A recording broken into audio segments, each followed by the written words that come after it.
Bongkar kafe ini hasil rapat keputusan yang dilakukan di kantor desa untuk kita proses yang perempuan tersebut dan untuk bisa dicambuk gitu saja. Pembongkaran oleh warga terhadap beberapa kafe yang diduga terjadinya pelanggaran syariah ini sedang berlangsung. Warga di Desa Suwaindrapuri, Kecamatan Johan Palawan sedang dilakukan pembongkaran. Permasalahannya masalah kemaksiatan. Bisa dijelaskan kemaksiatannya seperti apa, Pak? Awalnya dia punya seorang anak perempuan, kebetulan sudah bersuami. Di dalam mana? Mana dia berdua yang bisa.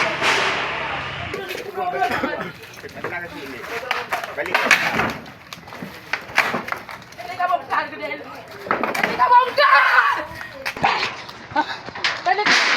Mama teh.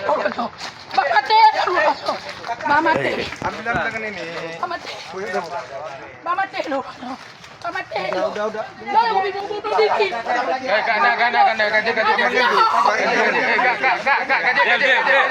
Kak. Om, tangkap Om.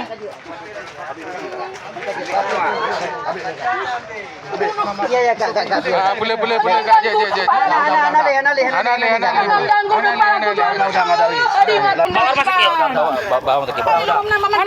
Kenapa dibongkar kesalahan aku nggak tahu.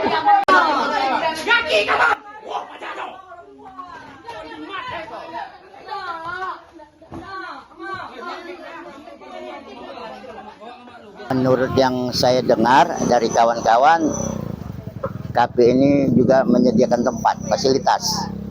Orang yang mau berbuat mesum, orang yang mau berbuat kemaksiatan di kafe ini.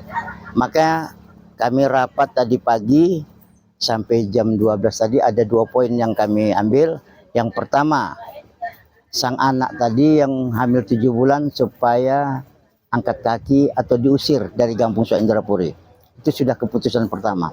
Keputusan kedua yang kami ambil tadi, kafenya dibongkar. Artinya tidak dibenarkan lagi berjualan. Yang pasti kafe itu diratakan dengan bumi. Itulah hasil pertemuan kami tadi yang dihadiri oleh Ketua Tuhapot, Ketua Pemuda, Kadus Linmas, dan aparatur desa beserta tokoh masyarakat. Pendiriannya juga nggak ada izin, Pak? Masalah pendirian kafe juga tidak ada izin yang dibuatnya, apakah melalui desa atau dari Pemda. Ya, selain dari tadi waktu pembongkaran sempat pemilik kafe juga sempat mencoba membunuh diri ya? Ya, Seperti apa? benar. Tadi saya saksikan langsung pemilik kafe tadi ada dapat serpihan kaca, langsung kaca itu ditusukkannya ke tangannya.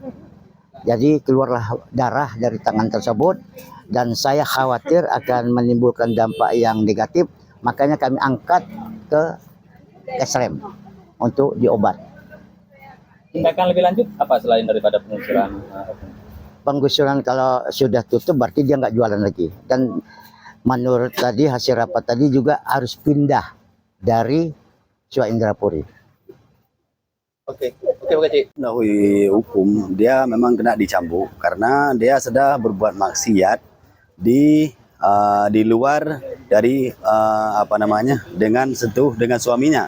Karena kalau kita dengar suaminya sudah 2 tahun begitu ya. Sudah 2 tahun di penjara, sementara dia hamil 7 bulan. Jadi mungkin dari keterangan tersebut kita bisa mengambil lebih lanjut untuk kita proses yang perempuan tersebut dan untuk bisa dicambuk, begitu saja. Selain daripada kasus yang sudah disebutkan, selama ini apakah dari polisi Islam sudah mengetahui ada beberapa tempat yang seperti ini? Iya, kalau selaku kami polisi Walal Hisbah sering sekali hampir tiap hari kami patroli ke Ujung Karang dan setiap kafe akan kami singgah jika ada pelanggar-pelanggar atau yang berduaan yang bukan mahrim, dan sering kami dapatkan dan sering kami tegur. Insyaallah selama ini sudah banyak kafe-kafe yang ada di Ujung Karang ini sudah berubah dan sudah diperbaiki tempatnya. Mungkin untuk ke depan kita mengharap pada masyarakat di sini salah satu di Suwaindrapuri agar lebih giat, sama-sama kita bekerja untuk mencegah kemaksiatan yang ada di Ujung Karang ini.